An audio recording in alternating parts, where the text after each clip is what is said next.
사랑하는 우리 아버지 하나님, 감사를 드립니다. 오늘도 우리 사랑하는 성도님들과 함께 말씀을 통해서 함께 교제하고 또 하나님의 말씀을 통해서 주님을 알아가고 그리고 내 삶을 돌아보고 그렇게 하나님 앞에 서는 사람들이 되기를 원합니다. 주님, 이 시간 부족한 종을 통해서 말씀하시고 우리 모두가 주를 향하게 하여 주옵소서. 예수 이름으로 기도합니다. 아멘. 아멘. 감사드리고요. 우리 마가복음 강의 계속하고 있는데 오늘은 11장 12절에서부터 26절까지입니다. 본문 내용을 우리가 조금 이따 볼 텐데 본문 내용은 우리들이 익히 잘 아는 내용이에요. 물론 혹 이 내용을 모르시는 분이 계실 수도 있지만 대부분 교회 생활을 조금 하신 분들은 적어도 한두 차례 혹은 그 이상으로 들어봤던 내용들.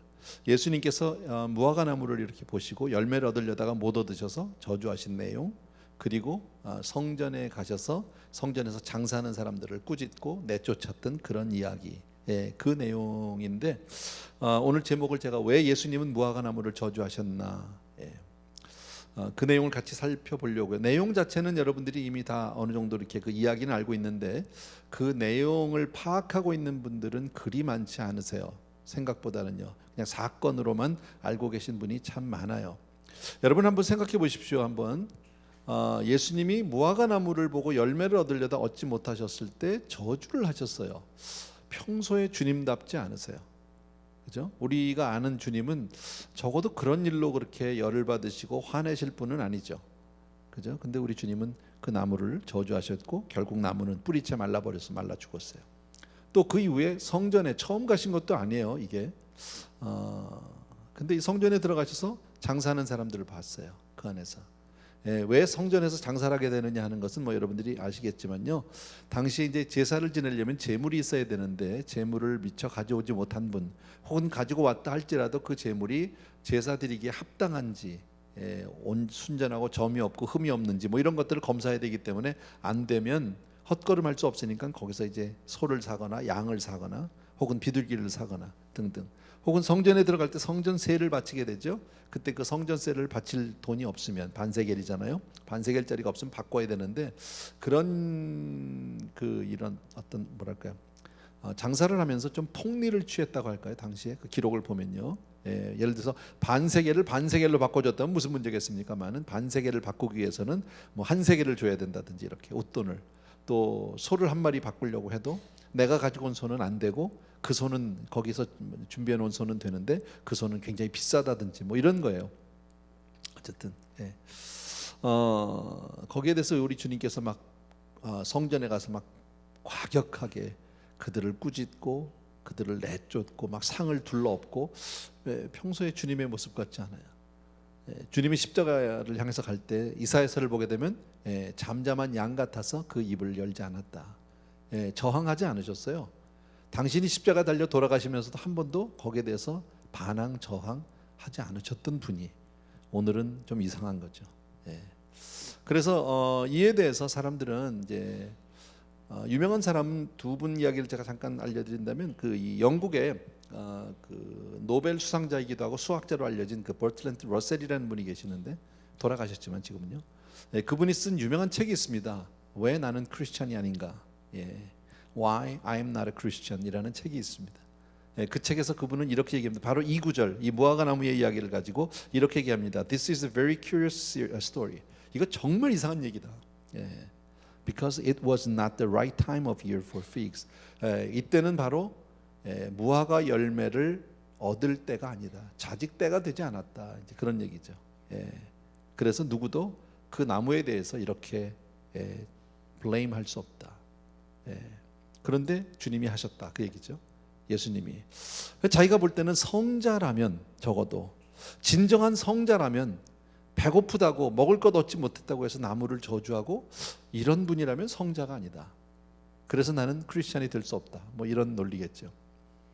또 한 사람은 알버트 슈바이처라는 분인데, 물론 이분도 좋은 크리스찬은 아닙니다만은 역사적 예수의 연구 이렇게 써놓은 책이 있습니다. 거기 보면 이분은 이렇게 얘기합니다. 무화과 나무를 저주할 당시에 예수님은 십자가의 죽음을 앞두고 계셨기 때문에 굉장히 마음이 혼란하고 두렵고 그리고 스트레스가 많았을 것이다. 그래서 이런 반응을 하신 것이다 라고 나름 이렇게 했을 것이다 아무래도 정상은 아니었으셨을 것이다. 이렇게 슈바이처는 얘기했다고 하는데 왜 이런 해석들을 했을까요? 왜 이런 해석을 했느냐면 성경을 영적으로 생각하지 않았기 때문에 그래요. 여러분, 우리는 분명히 믿어야 하는 게 있어요. 뭐예요? 성경은 정확무한 하나님의 말씀이다. 믿으시면 아멘. 맞아요? 분명해요? 반대하시는 분 없죠? 우리 이거 분명히 믿어야 합니다. 성경은 정확무한 하나님의 말씀이다. 또 예수님의 모든 말씀과 행동은 실수가 없으시다. 믿으시면 아멘. 그런데 오늘 주님은 우리가 평소에 알던 주님과는 같지 않아요. 조금 뭔가 좀 다른 그런 행동을 보이셨어요. 왜 그러셨을까요? 거기에는 우리에게 분명히 이 사건을 통해서 주시고자 하는 메시지가 있다. 교훈이 있다. 그게 이제 오늘 우리가 살펴봐야 되는 내용인데, 오늘 본문을 네 파트로 한번 나눠봤어요. 제가요. 뭐 대단히 나눈 건 아니고요. 잠깐만 보여주십시오. 오케이, 네 부분인데 12절에서 14절까지가 무화과나무를 저주하신 예수님 이야기고, 15절에서 19절은 성전에 가서 청소하신 이야기고, 그 다음에 20절, 21절은 뿌리채 말라버린 무화과나무고요. 그 다음에 22절에서 마지막은 아닌데 26절까지 믿음, 기도, 용서에 대한 이야기예요. 오케이. 이 내용을 우리 같이 한번 네 파트로 나눠서 생각해 보려고 합니다. 첫 번째입니다.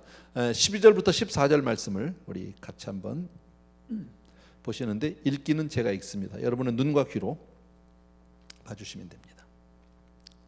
이튿날 그들이 베다니에서 나왔을 때에 예수께서 시장하신지라. 자, 여기까지만 봅시다. 이튿날은 바로 어떤 날입니까? 그 바로 전날. 바로 전날은 그 앞부분인데, 앞부분에 어제 지난주에 우리는 봤지만 어제 뭐가 있었어요? 예수님이 예루살렘 성에 새끼 나귀를 타고 입성하신 날이에요. 그날 많은 사람들이 길가에 서서 환호했고 환영했고 종려나무 가지를 흔들고 찬양을 하고 그랬어요. 많은 사람들의 환영을 받고 그렇게 들어가셨어요. 그리고 그 다음 날 아침에 일어나셨는데 배가 좀 고프셨어요. 아침에 일어나니까 좀 출출하셨던 것 같아요. 여러분, 예수님도 배고프실 수 있어요. 예수님도 목마르실 수도 있고, 예수님도 안 주무시면 졸릴 수도 있고, 뭐 별 얘기 아닌 것 같은데 제가 이 말을 왜 하느냐면요, 마치 착각 속에 어떤 경우에는 무슨 영적 지도자들은 아파서도 안 되고, 힘들어도 안 되고, 뭐 먹고 싶은 것도 없어야 되고, 뭐 하고 싶은 것도 가고 싶은 것도 없어야 되고, 뭐 이런 것 같이 생각하는데 그렇지 않다. 목사로서 약간의 살짝, 모든 목사들의 공통점일 수도 있는데요, 살짝 부담을 가지고 있는 게 있습니다. 예를 든다면 목사가 아프면, 예를 들면 감기 몸살 정도로 한 며칠 아픈 거 정도는 뭐 다들 이해가 될 텐데, 중병에 걸리면 성도님들이 기도하지만 이게 길어지면 우리 목사님이 기도를 안 하셨나, 아니면 목사님이 죄가 있나, 이렇게 발전되기가 쉽습니다. 그래서 목사들은 아픈 데 대해서 약간의 그런 직업적인 두려움이 있다, 이렇게 볼 수도 있어요. 그러나 그렇지 않다. 오늘 예수님을 보니까 배도 고프신 걸로 보면, 예수님은 참 하나님인 동시에 참 사람, 우리의 사람과 똑같이 모든 것을 다, 우리의 모든 것을 다 똑같이 경험하고 계시기 때문에 우리도 그런 육신적인 연약함 분명히 있다. 목사들도, 장로님들도 마찬가지다. 뭐 대단한 얘기는 아닌데 한번 살펴봤고요. 자, 어쨌든 13절을 보겠습니다. 멀리서 잎사귀 있는 한 무화과나무를 보시고 혹 그 나무에 무엇이 있을까 하여 가셨더니 가서 보신즉 잎사귀 외에 아무것도 없더라. 이는 무화과의 때가 아님이라. 무화과의 때가 아니라고 분명히 성경이 얘기합니다. 예수께서 나무에게 말씀하여 이르시되 이제부터 영원토록 사람이 내게서 열매를 따먹지 못하리라 하시니 제자들이 이를 듣더라. 주님이 이렇게 시장에서 무화과나무를 가서 봤는데 잎이 많아요. 잎이 많이 폈어. 그래서 가서 뭐가 좀 있나 가서 봤더니 아무것도 없어. 화가 확 나셨어. 그래서 이제부터 영원토록 먹지 못하리라, 열매가 없으리라, 무화과나무를 저주하셨어요. 조금 이해하기 어렵지만 여러분도 막 들어본직하고, 저도 참고문을 보니까 이래요. 보통 나무들, 뭐 저는 나무 잘은 모르는데 나무들이 보면 잎이 먼저 나고요, 그 다음에 꽃이 피고 그 다음에 열매가 맺는데 그게 순서랍니다. 근데 무화과 이름 자체가 꽃이 없는 나무잖아요, 그죠? 꽃이 없는 나무인데 이 무화과는 어떻게 하냐면 열매가 맺히면서 잎이 펴요. 그런 나무래요. 좀 특수하답니다. 우리 성도님들 가정에도 무화과 나무들이 있는 집이 있는 것 같더라고 보니까요. 가끔 무화과 열매를 따서 교회로 가지고 오시는 성도님들이 있어요. 맛있어요, 먹어보면요. 예, 그래서 저는 먹을 때마다 그래요. 아, 이게 주님이 못 잡수셔서 열받았던 거지 이러고 먹어요. 근데 꽃이, 그러니까 꽃이 없이 열매를 맺으면서 이파리가 확 잎이 피는 그런 나무래요. 예. 자, 그렇다면 주님이 멀리서 봤을 때 나무에 잎이 많이 있었다. 그럼 가까이 가면 아직 때는 아니지만, 무화과의 때가 아니지만 완전히 여물고 커진 다 잘 익은 과일은 아니더라도 약간 좀 덜 익고 작은 열매라도 있어야 되는 게 상식이겠죠. 사과로 말한다면 능금 같은 게 열려 있어야 되는 거죠. 아직 크진 않지만, 그죠? 근데 갔는데 뭐만 있어요? 이파리만 있어요. 잎사귀만 있고 열매는 전혀 없어요. 이쯤 되면 여러분 이게 무슨 뭘 지금 지적하는지 아시죠? 그죠? 예. 알맹이는 없는, 열매는 없는 껍데기 신앙을 빗대어서 지금 말씀하고 계신 거죠. 예. 외식. 예. 이렇게 볼 수 있어요. 외식, 여러분. 자, 한번 생각해 보자고요. 당시의 종교 지도자들, 예. 그 당시 종교 지도자들 보통 대제사장이라든지 서기관이라든지, 예, 뭐 바리새인이라든지 이런 사람들이잖아요. 자, 이런 사람들 겉으로는 굉장히 열심입니다. 예, 매일 교회 갑니다. 매일 성전에 갑니다. 매일 예배를 드립니다. 매일 성경 말씀을 읽습니다. 그리고 일주일에 2번씩 금식합니다. 열흘 하나 11조를 꼭 구별해서 하나님 앞에 드립니다. 예. 누가 봐도 정말 경건 그 이상의 삶을 사는, 열심 그 이상의 삶은 사람들인데 실상 그 내면을 들여다보면 어떻습니까? 하나님에 대한 사랑도, 하나님에 대한 감사도, 은혜도, 헌신도, 성령의 능력도 모든 것이 다 부인하고 아무것도 없는 사람들입니다. 자기만 믿고, 예. 쉽게 말하면 잎은 무성한데 영적인 열매는 볼 수 없는 사람들. 여러분, 교회 나와서 예배 드리는 거 정말 중요하죠. 예, 우리가 이렇게 지금 제한적이나마 이렇게 나와서 예배를 드릴 수 있는 게 얼마나 감사한지 몰라요. 정말 감동이고 감격이 있고요. 저는 특별히 우리 성도님들 예배 때마다 이렇게 만나면 참, 예, 너무너무 한 분 한 분이 너무 그렇게, 예, 뭐랄까, 사랑스럽고 아름다울 수가 없는 거예요. 예, 정말 여러분에게 다가가고 싶고 한 분씩 그냥 가서 손을 꼭 잡아주고 싶은 그런 마음이 매주 있고 매 예배 때마다 있는 게 사실입니다. 예, 정말 성도님들하고 그렇게 반가울 수가 없습니다. 그만큼 우리에게 예배가 중요합니다. 성경 공부 중요하죠. 아까 같이 큐티 정말 중요한 겁니다. 내 삶 속에서 하나님의 말씀을 늘 묵상하고 그 말씀을 적용하며 산다는 것은 얼마나 귀한지 모른다라는 겁니다. 새벽기도 말할 수 없이 좋죠. 여러분, 봉사, 헌신 다 좋아요. 헌금 다 좋은데 문제는 그 안에 열매가 있느냐 하는 거예요. 여러분, 예. 내가 정말 마음 깊이 하나님을 사랑하고 누가 뭐라고 얘기하지 않아도 내 스스로 알아서 기도하고, 그죠?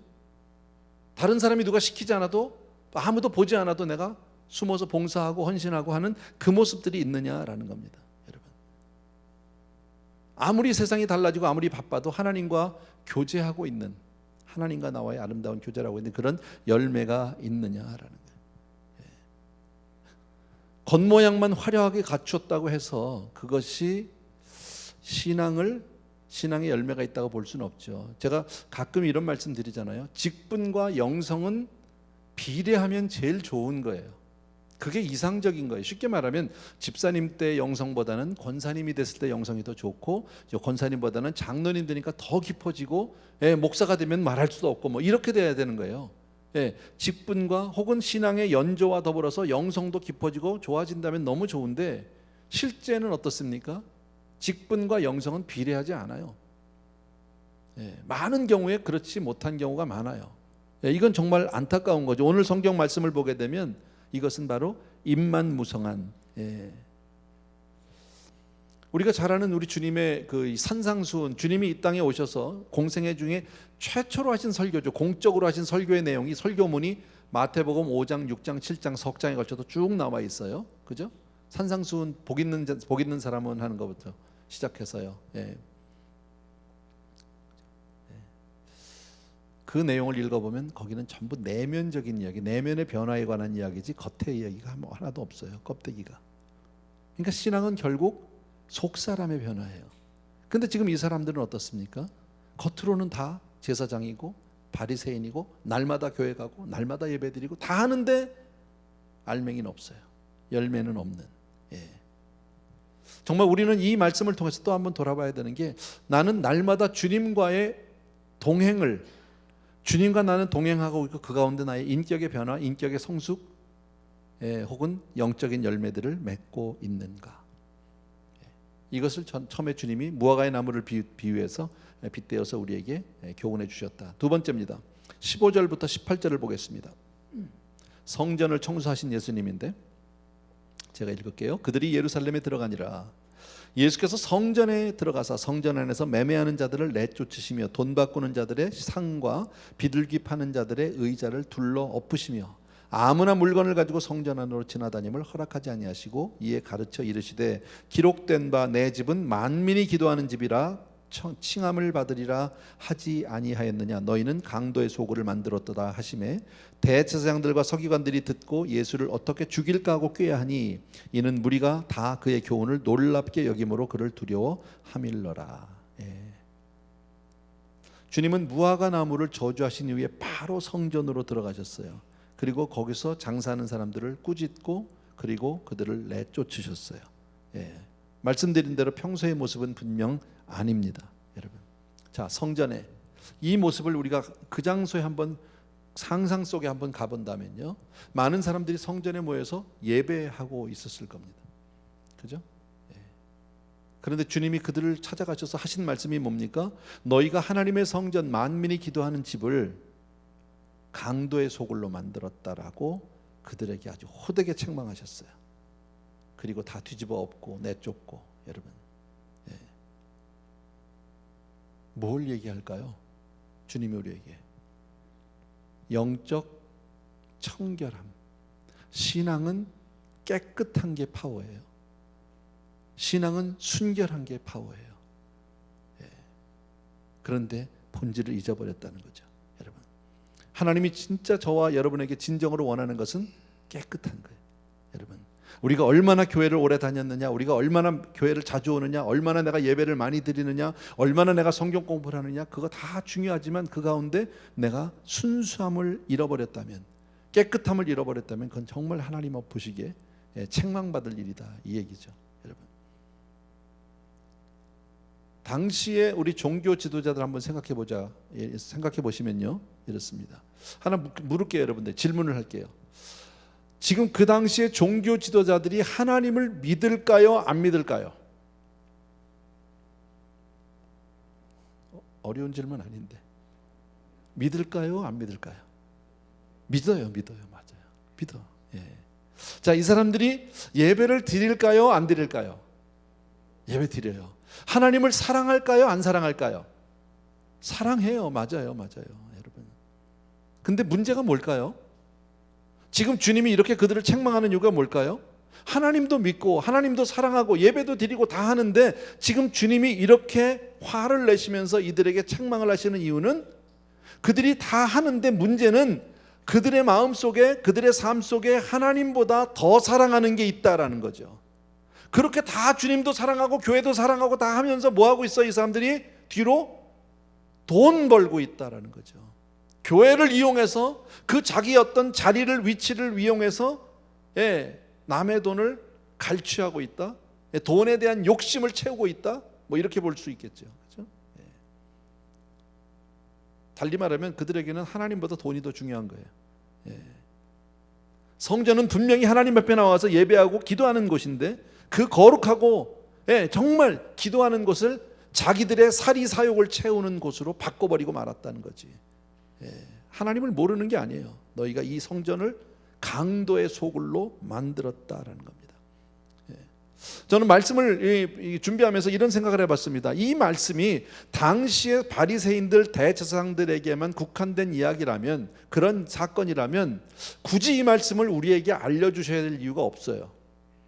성경에 기록해놓고 이것을 우리에게 지금 교훈 삼아 말씀하신다는 얘기는 이런 삶의 모습이 우리에게도 얼마든지 있을 수 있다.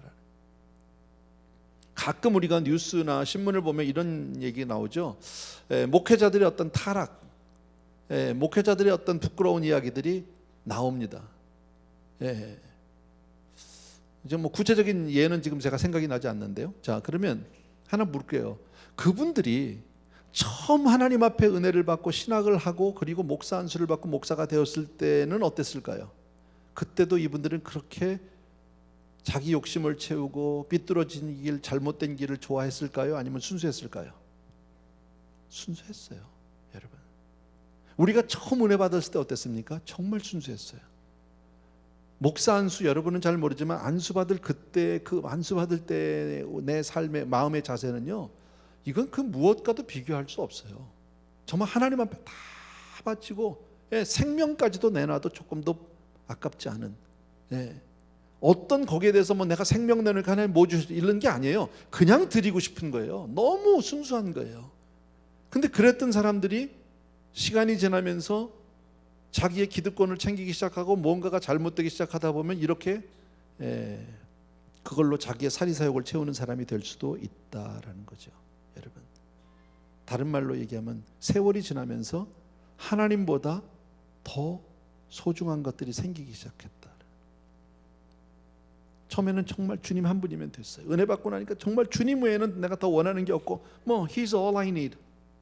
우리 뭐 그런 찬양도 있잖아요. You're the reason that I live. 내가 정말 살아가는 이유가 주님 한 분 때문입니다. 그런데 살다 보니까 하나님 사랑하지 않는 게 아니에요. 하나님 사랑해. 근데 하나님보다 내가 조금 더 중요한 것 같고, 하나님보다 내 일이 조금 더 앞서는 것 같고, 내 아이들이 더 소중한 것 같고, 때로는 내 체면과 명예와 자존심을 더 앞세울 때도 없지 않아 있고, 여러분, 내 마음속에 하나님보다 더 소중한 게 생기는 그 순간 나는 오늘 책망받는 사람이 될 수 있다. 얘기를 조금 바꿔볼게요. 신랑 신부가 이제 결혼하죠. 신혼부부 너무 좋죠. 그냥 좋아. 우리 다 해봤잖아. 그죠? 뭐 안 한 사람도, 혹시 젊은 사람도 안 한 사람, 뭐 결혼하는 사람 있겠지만 다 해봤어요. 대부분 처음 결혼하고 처음 둘이서 사랑해서 그렇게 결혼하고 하나가 될 때 뭐 원하는 게 있어요? 다른 게? 그냥 당신만 있으면 되는 거 아니야? 그죠? 남편 한 분만 하나만 있으면 되고 아내 한 사람만 있으면 되잖아. 더 이상 필요한 게 없잖아. 그리고 둘이 있으면 그냥 좋았어. 다른 게 아무런 필요가 없어. 더 이상 내가 아무것도 없었어. 근데 그렇게 사랑하면 살았거든요. 아내를 사랑해요. 가정도 소중해요. 근데 그렇게 한참 살다가 보는데 어느 날 갑자기 내 가슴에 미스김이 들어왔어.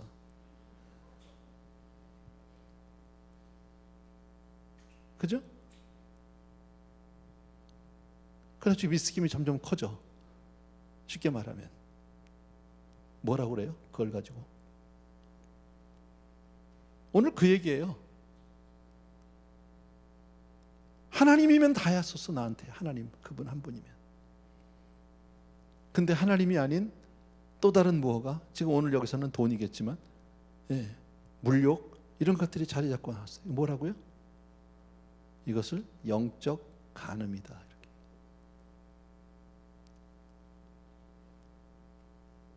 고린도서에 보면 너희 몸이 하나님의 성령이 거하시는 전인 줄 알지 못하느냐. 여러분, 성령께서 거하시는 거룩한 성전이다, 우리 몸이. 맞아요? 맞죠? 만약에 What if? 만약에 주님이 오늘 내 성전으로 들어오시면 혹시 둘러엎고 쫓아내실 거는 없을까요?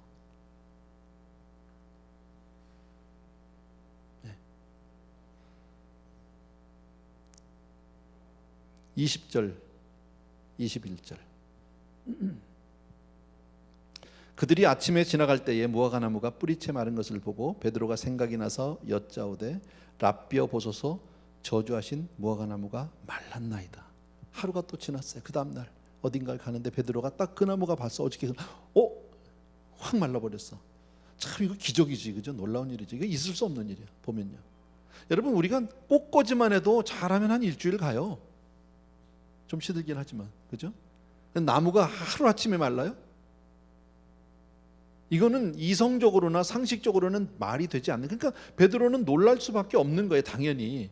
그래서 주님한테 그 이야기를 했어요. 자, 그런데 이것을 우리가 영적인 면을 살펴봐야 돼요.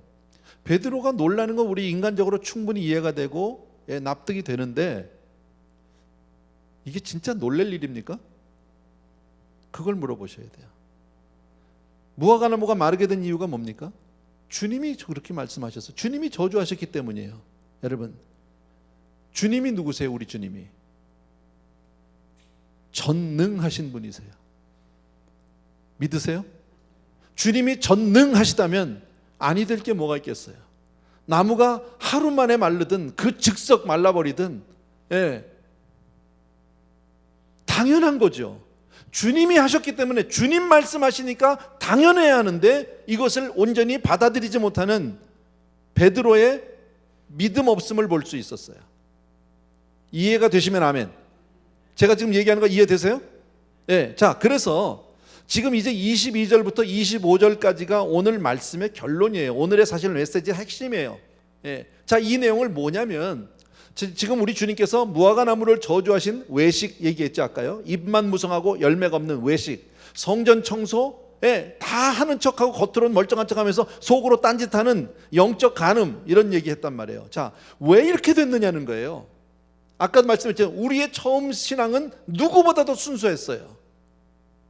그죠? 모든 사람의 신앙의 시작은, 은혜 받고 처음 시작하는 그 시작은 참 순수해요. 누구도 예외 없어요. 그런데 그런 순수했던 신앙이 왜 이렇게 변질되고 왜 이렇게 타락했을까? 그 이유가 뭘까? 거기에 대한 해답이 22절부터예요. 같이 읽으셔야 돼요. 이거는 이제 같이 읽습니다. 시작. 예수께서 그들에게 대답하여 이르시되 하나님을 믿으라. 다 같이 하나님을 믿으라. 한 번 더 하나님을 믿으라. 23절입니다. 시작. 내가 진실로 너희에게 이르노니 누구든지 이 산더러 들리어 바다에 던지라 하며 그 말하는 것이 이루어질 줄을 믿고 마음에 의심하지 아니하면 그대로 되리라. 그대로 되는 걸 믿으시면 아멘. 우리 다 아멘이. 우리 이 기절 너무 잘 알아요. 믿고 그냥 의심치 않으면 그대로 되리라. 믿고 간 건 받은 줄로 알라. 아멘 아멘 아멘 하는데 안 믿어.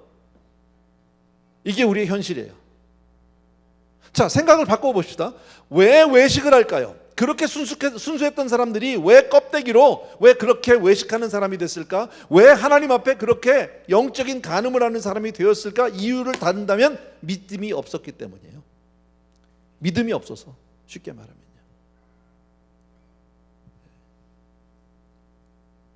자, 왜 성전에서 비둘기를 팔고 돈을 받고 가면서 따로 부당 이득을 취해야 되는 이유가 뭐예요?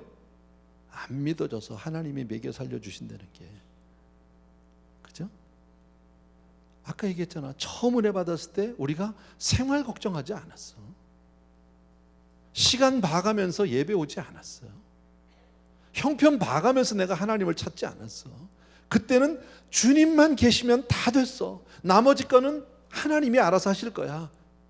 하나님께 다 맡겨놓고 그냥 아멘으로 살았어. 우리 그때는요. 근데 시간이 지나면서 이제는 그래도 내가 먹고 살 궁리도 좀 해야지, 내가 이러고 살면 안 되지, 뭔가 정신을 차리기 시작하고 소위 말하는, 사람들이 말하는 그렇게 밸런스를 찾기 시작을 했는데 뭐 인간적으로 나쁘지 않아요. 그러나 믿음은요, 못 믿는 거잖아.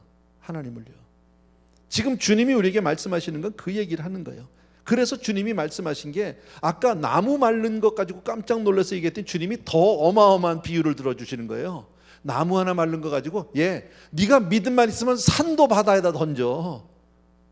네가 믿으면 그냥 돼, 그대로. 여러분, 믿음에는 우리의 한계, 우리의 상상을 초월하는 영역이 있다라는 사실을 믿으셔야 해요. 이해되세요? 이렇게 얘기하는 저도 잘 몰라. 내가 믿으면 내 코로나 없앴지. 안 그렇겠습니까? 알아요, 나도. 근데 이게 온전히 믿음으로 오지 않아서 그러는 거죠. 여러분, 왜 걱정하고 있습니까? 왜 두려워하고 있습니까? 사실은요, 하나님이 아시는데, 여러분. 근데 그 믿음이 나에게 아는데 안 믿어져. 여기서 여기까지가 안 내려온 거죠. 쉽게 말하면 요 한 30cm가 안 내려온 거죠. 그 주님이 하나님을 믿으라, 하나님을 믿으라, 지금 그렇게 얘기하죠. 자, 24절입니다. 다 같이 시작. 그러므로 내가 너에게 말하노니 무엇이든지 기도하고 구하는 것은 받은 줄로 믿으라. 그리하면 너에게 그대로 되리라. 아멘. 무슨 얘기예요? 너희가 정말 그대로 믿으면, 여러분, 믿음의 사람은 뭐 할까요? 오늘 보니까 24절 보니까 믿음의 사람은 뭐 해? 기도해요. 믿으니까. 내게 어떤 일이 있어도, 어떤 문제가 있어도 온전한 믿음의 사람은 하나님께 나가서 기도한다라는 거죠. 믿으니까. 그럼 거꾸로 말을 뒤집으면 기도 안 하면 안 믿는다 그 얘기지. 얼마나 많은 성도님들이 교회는 오는데 기도는 안 해요. 그죠? 왜 안 할까요? 안 믿으니까. 주님 앞에 믿고 구하면 다 주신다면 why not? 이거보다 더 좋은 게 어디 있어요? 주님 앞에 믿고 기도만 하면 다 되는데 안 해. 근데 왜 안 해요? 해도 안 될 것 같으니까. 차라리 그냥 사람 찾아가서 도움을 청하는 게 빠르니까. 내가 해결책을 찾는 게 빠르니까. 지금 그 얘기죠. 자, 마지막 25절입니다. 다 같이요. 시작. 서서 기도할 때에 아무에게나 혐의가 있거든 용서하라. 그리하여 하늘에 계신 너희 아버지께서 너희 허물을 사하여 주시리라. 갑자기 기도하다 말고 웬 용서? 예. 기도할 때 아무에게나 혐의가 있으면 용서하래. 뭔 얘기야 갑자기? 뭔가 좀 흐름이 좀 이상한 것 같아. 주제가 확 바뀐 느낌인데 그렇지가 않아요. 이게 여러분, 기도는 내가 하나님 앞에 간절히 구할 그 무엇이 있기 때문에 가서 매달리고 간구하는 거예요. 그죠? 내가 바라고 얻을 게 있기 때문에 하나님 앞에 나가서 구하는 걸 기도라고 그래요. 나의 필요를 하나님의 도움으로 채워보려고 하는 게 기도예요. 맞아요. 그건 기도의 1차원적인 이야기예요. First step이에요. 근데 second stage, 좀 더 deep stage가 있어요. 기도에. 그게 바로 뭐냐면 기도는 반드시 우리가 하나님의 임재 가운데 나가야 하는 거죠. 무슨 말인지 아시겠죠? 하나님의 임재 가운데 들어가 있지 못한다면 기도 자체가 일단 이루어지지가 않겠지. 예. 근데 하나님의 임재 앞에 서서 하나님의 임재 속에 들어간 사람이 경험하는 또 다른 이야기가 있어요. 그게 뭐냐면 내 모습이 보인다는 거예요. 하나님 앞에서의 나를 보게 된다는 거죠. 그래서 나의 벌거벗은 모습, 나의 부끄러운 모습, 나의 죄된 모습, 기도하는 사람은 알아요. 그래서 나의 죄된 모습, 부끄러운 모습을 하나님의 임재 안에서 발견한 사람은 다른 사람을 용서하지 않을 수가 없는 거예요. 왜? 나보단 나으니까. 어떻게 보면 저 사람이 나한테 너무 잘못했어. 근데 내가 하나님 앞에 내 모습을 보니까 저 사람 나한테 한 가지 잘못했는데 나는 100가지가 잘못돼 있네. 그 정도가 아니야. 내가 누구를 욕을 하겠어요? 내가 누구를 내가 정죄하겠어요? 그러니까 기도의 사람은, 믿음의 사람은 기도하고 기도의 사람은 용서할 수밖에 없는 거예요. 이게 진실한 신앙이다. 그 얘기. 오늘 이야기는 아시겠죠? 여러분, 그래서 우리의 삶은 결국 믿음, 기도, 용서로 나갈 때 아름다운 열매를 맺게 되는 줄로 믿습니다. 주님이 보시는 열매가 그때 이루어지고 있다라는 거예요. 충분히 이해되셨죠? 찬송 드리고 기도할게요. 네. 주의 친절한 팔에 안기세.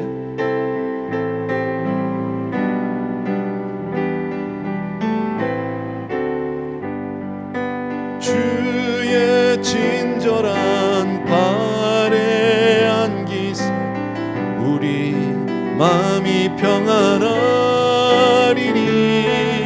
항상 기쁘고 복이 되겠네. 영원하신 팔에 안기세. 주의 팔에, 그 크신 팔에 안기세. 주의 팔에, 영원하신 팔에 안기세. 2절입니다.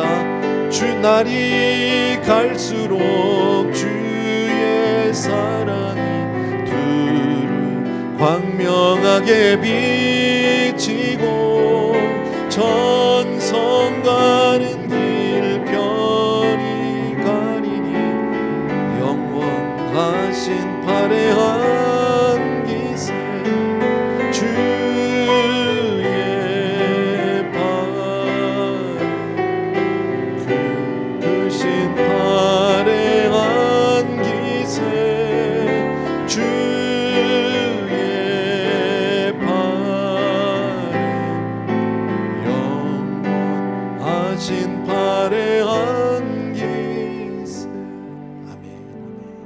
우리 같이 기도하기를 원합니다.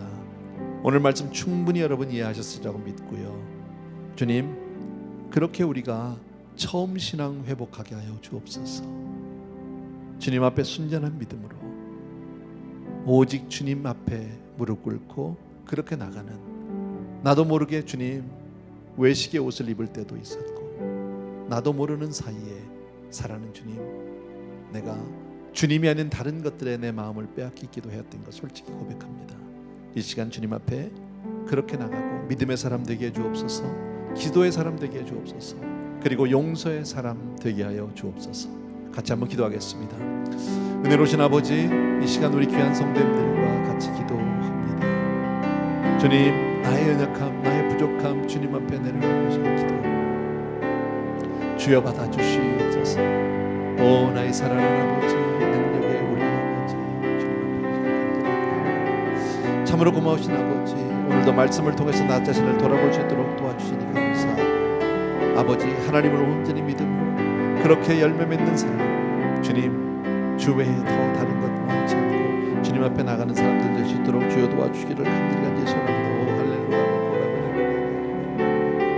아버지, 나의 사랑하는 아버지, 능력의 내 아버지, 나의 사랑하는 내 아버지 하나님, 능력의 우리 아버지 주님, 사랑하는 성도님들 오늘도 기름 부어주시기 원합니다. 주님만을 사랑하게 하여 주옵소서. 내 안에 주님보다 더 사랑하는 데서 이 모든 것을 내려놓게 하시고 주님을 온전히 믿는 사랑하는 성도님들 되게 하여 주옵소서. 예수님의 이름으로 기도합니다. 조용히 자리에서 일어나셔서 우리 마지막 3절입니다. 주의 보좌로 나갈 때 기뻐 찬미 소리 외치고 겁과 두려움 없어지리니 영원하신 팔에 안기세 주의 팔에 그 크신 팔에 안기세 주의 팔에 영원하신 팔에 안기세. 아멘. 은혜로우신 아버지 하나님, 오늘도 말씀을 통해서 우리에게 다가와 주시고 우리를 깨우치게 해주심을 감사합니다. 주님, 처음 믿음 회복하게 하여 주옵소서. 그리하여 온전한 믿음으로 주님 앞에 모든 것을 맡기고 그렇게 기도하고 더 나아가서는 형제를 용서하면서 하나님 믿음의 아름다운 열매들을 주렁주렁 맺는 우리 사랑하는 성도님들 다 되게 하여 주시옵소서. 오늘도 귀한 예배를 주심을 진심으로 감사하고 사랑하는 성도님들이 이처럼 아름다운 예물들 정성껏 준비해서 주 앞에 나와 올려드리는데 주님, 이 예물이 우리의 고백이고 우리의 삶이고 우리의 전부입니다. 귀한 성도님들을 올려드리오니 받아 주시옵소서. 이제는 우리 주 예수 그리스도의 은혜와 하나님 아버지 그 무한하신 그 사랑하심과 성령님의 내주 인도 교통 충만 역사하심이 이 시간 또 한 번 처음 믿음으로 그렇게 하나님을 순전히 믿기를 원하는 귀한 성도님들을 위해와 멀리 선교지에 계신 귀한 종들 위해 이제로부터 영원토록 함께 계실지어다. 아멘.